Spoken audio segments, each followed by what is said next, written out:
Arataki numero uno Ito here in the flesh. Ha ha!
Everyone, we're looking to wrap with our two main ladies today.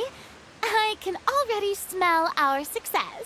What do you mean, looking to wrap? Oh, aren't you the expert now?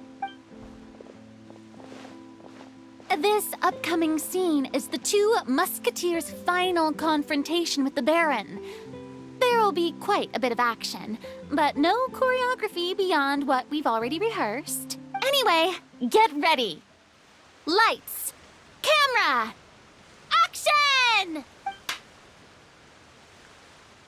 The view is beautiful tonight. It reminds me of that fateful night 10 years ago. And now that I've said it, I can even make out the faint fragrance of herbal tea in the air. Enough, villain! It's time that you pay for the death of our mother! My dear Iris, have you forgotten your manners? How can you speak like this to your own father? I'd sooner swallow all of my teeth than call you father. What did I expect? Seems the daughters have turned out to be just as obstinate as their foolish mother. In this world, Mora and status is everything. She thought she could blackmail me using her children and force me to grant her recognition and concessions? Ah, how naive can a woman be? Mother never asked a single thing of you. All she wished was for us to live a peaceful life, just like the others. It was you who personally brewed the poison of prejudice and sent Mother to her death. Compared to that deadly poison, the 2 bullets that will soon pierce through your heart will be like sweet mercy. And that's exactly why I said you're just as naive as her. Did you really think 2 muskets would be enough to defeat me? So let's see. What is stronger? Mora and power, or the 2 muskets in your hands? Get them! Tulip! There are too many of them! It'll be okay. We'll cover each other, Iris. And Mother will be watching over us, too.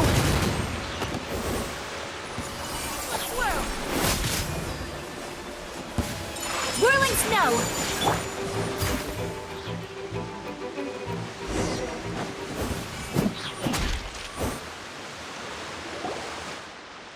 You've lost. To think I'd lose to my own 2 kids. We are no children of yours, and we'll never call that place our home. Then tell me, what did you do all this for? You lost your mother, and will soon kill your father as well. What will you gain in the end, other than sentences for your crimes? We will gain our long-awaited justice.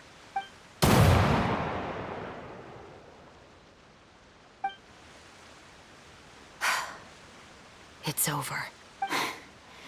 Finally, it's...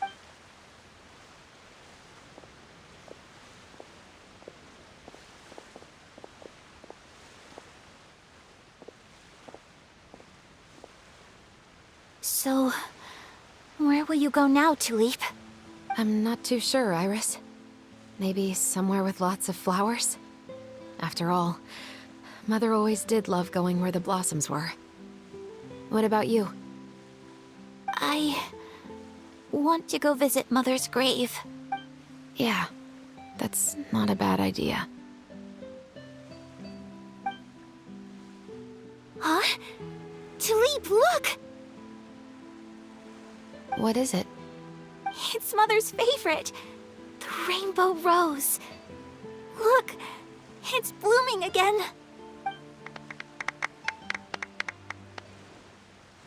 Excellent!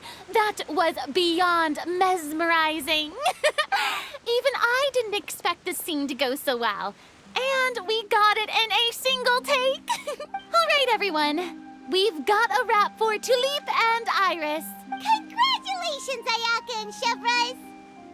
Thank you. I didn't expect our parts to wrap so quickly. I wish I could savor the experience for just a bit longer. Paimon totally understands. Paimon's not ready to say goodbye to the clapperboard either. Filming has really been a lot of fun. You were great too, Chevres. The way you said, long-awaited justice. It gave Paimon chills. That is indeed my favorite line in the whole book. I still remember trying to act it out in my room the first few times I read it. Whoa, Paimon would have never guessed you're that type. Who doesn't like stories where the guilty are punished and justice prevails over evil? Don't forget, I'm the captain of the Special Security and Surveillance Patrol. Captain, I have something urgent to report. Please excuse me, everyone. I'll be back in just a moment. It's okay, don't worry about us.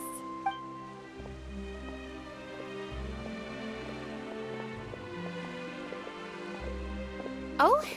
Was she whisked away by work already? I was just about to tell her how great she did. It seemed like some urgent official business. Then perhaps we should thank the stars that we were able to wrap both of your parts so quickly today. Switching around the filming schedule would have been a real pain. Anyway, I actually came over to let everyone know that we're all done for today. You can go home and get some rest. And one last thing, Miss Ayaka. Your acting skills today were immaculate as always. Are you sure you won't consider taking up full-time acting? See, I just happen to know this great troupe that's still looking for a lead actress. Thank you for your kind words, Director Farina. Unfortunately, there are still many matters that I have to take care of back home at the Yashiro Commission. I cannot remain in Fontaine to pursue an acting career. Nevertheless, I will make sure to treasure this incredible opportunity in my heart. Oh, that's a shame, but I understand. Just let me know if you ever change your mind. I believe it's also about time for me to take my leave. But hopefully I'll see you on set over the next few days. Even though my part's wrapped, I'd still like to swing by and help out the crew. See you tomorrow, Traveler and Paimon. Yep, see you tomorrow. Well, what should we do next? Maybe we'll go investigate the case some more with Chevres today. Traveler, Paimon, please come with me. Huh? Where are we going? You could say that our ship has finally chanced upon one of those small, remote islands of intel.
Paimon's exhausted. Paimon definitely didn't expect having to float this far after a full day of filming. So, Chevreuse, why did you take us here? Affirmative. It wasn't anything conclusive, but it should show us a clear way forward. Have you ever heard of someone by the name of Emily? Oh, you mean that famous perfumer? She's a good friend of mine. She's lent me her aid several times in the past to resolve some difficult cases. After I discovered the rainbow rose at the scene of the murder, I sent it to her. After all, she's probably the foremost expert on flowers and scents in all of Fontaine. And then? There was nothing remarkable about the flower or the trace amounts of soil left on it. But according to Emily, the rainbow rose left by the killer was derived from a very rare cultivar. Huh. Paimon didn't know that there were different varieties of rainbow rose. Paimon just thought they grew everywhere in the wild. Flowers that are deliberately cultivated will always show some different features from those that bloom in the wild. We already knew that the rose left at the scene belonged to a special cultivar, but with Emily's expertise, we were able to pinpoint the place where it was first picked from. Oh, Paimon gets it now. So whoever first planted that rainbow rose was probably the killer. Precisely. And after we checked what we learned against some sales records from the past, we discovered that there's only one person in all of Fontaine who could grow and sell this specific cultivar. Really? And who is it? It's the novelist. But didn't you say he had an alibi? To be clear, I haven't changed my mind about him. I still don't think he was the one who pulled the trigger. However, that doesn't mean the true culprit never visited him at his home or never purchased a rainbow rose from his garden. Whatever the case, we will have to confirm a number of things with him. So you mean the next place we need to go is... Yes, we're going to pay him a visit at his home.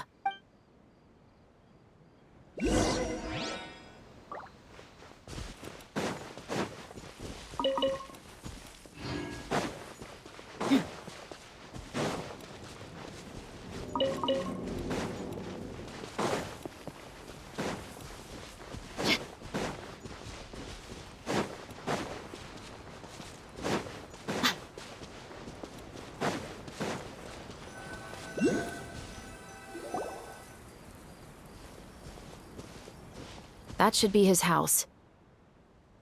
There are so many Gardamex stationed around the place. That's pretty unusual, right? According to what he told me last time we spoke, he hired them so he won't be harassed or disturbed. Huh. So there are a lot of flowers in his garden, but Paimon doesn't think we'll be able to pick one without alerting the Gardamet. Right, which is exactly why I think there has to be a special connection between him and the killer. So, should we knock? Just wait here for now. I'd like to take care of a number of those Gardamex first. But they're so far away. How are you planning to do that? Don't forget, Paimon, I'm actually the real-life captain of the Musketeers.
All clear.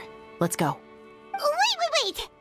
Paimon's a little nervous now that we know he could be the killer.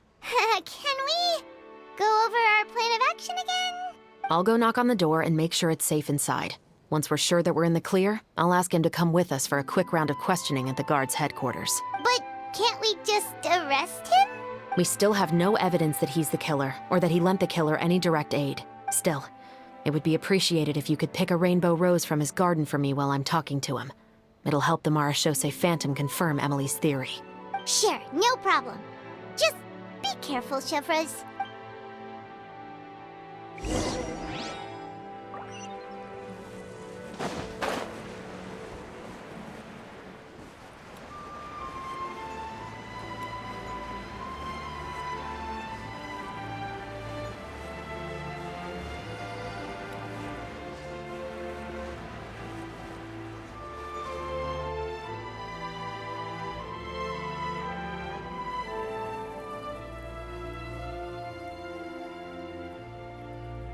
Excuse me, Mr. Baptiste, are you home?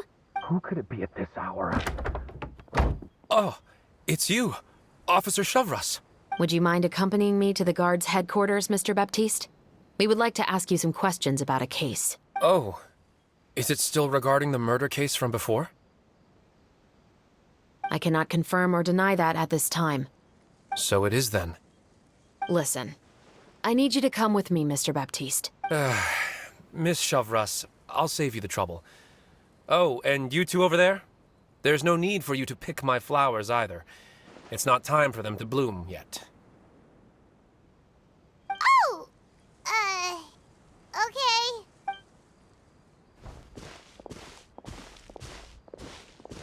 By saving me the trouble, you mean... I will confess, I was the killer. Huh? He just admitted he's guilty! Please relax, everyone. I'm not armed. The musket you're looking for has been buried in my backyard. Then it's my responsibility to inform you, Mr. Baptiste, that everything you say right now will be used as evidence for the inevitable trial. Yes, I am perfectly aware of that. I must say, I hate this feeling. Oh? Is it because I confessed? Or because you've been proven wrong? Both, I suppose. For the same reason as the one I wrote out in my novel, of course. I did it to exact revenge. I know you haven't figured out the link between the two of us. Had you done so, I'd have been taken away to the headquarters a long time ago. But that won't stop me from always remembering his grotesque face. After all, he was the one who killed my mother. Your mother is still healthy and well. You know, I was adopted as a child. I was referring to my birth mother. That was never recorded in the orphanage's records. Please forgive a 6-year-old child for concocting some lies to protect himself after watching his mother die right in front of him. So, your novel, it was like a record of your life? No, of course not. It was a work of fiction with many embellished parts, but I am indeed the illegitimate son of a wealthy and influential man who abused his power to murder my mother. That part was 100% real. But the man you killed didn't have a Mora to his name. He was a hired assassin, an irredeemable beast who sank his fangs into a defenseless woman just for a few bags of Mora. But if that's really the truth, you wouldn't be telling us any of this now. You still haven't managed to take revenge against your father, the true mastermind behind it all. I never thought I'd hear that kind of thing from the captain of the Special Security and Surveillance Patrol. I'm simply skeptical about your motives. It's simple, really. I've grown tired of everything and don't want to shoulder this burden anymore. You may have considered me too soft to pull the trigger. Well, as it turns out, you are exactly right.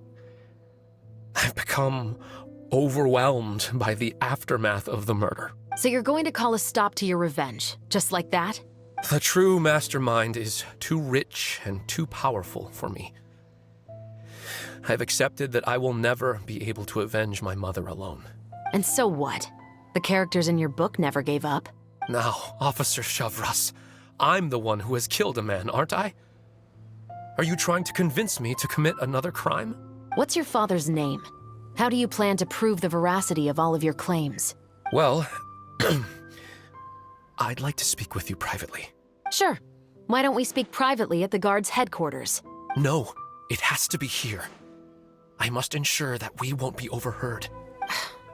Fine.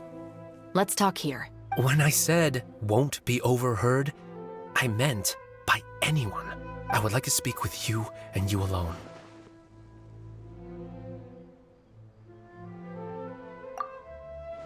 Thanks. I appreciate it. Please stay safe, Chevres. All right. Let's hear it. Will you really believe what I'm about to say? Well, that depends on what you're going to tell me. Fair enough. Fair enough. Then listen closely.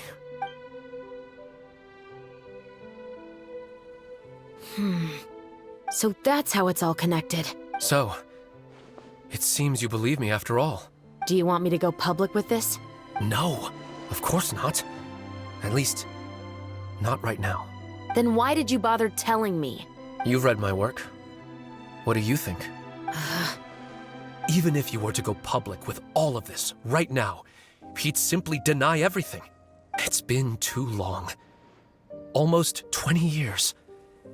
Anything that could be used as evidence has long faded away. Even if there might have been a solitary island of truth once upon a time, it has long sunk beneath the waves by now. Justice will never find him. Not if you don't try.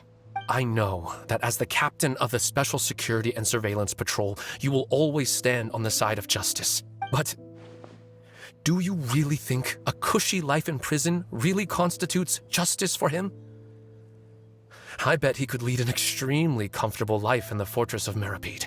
What are you trying to say? I've been observing you from a distance. Your portrayal of the musketeer was exquisite. Pull the trigger of justice against him.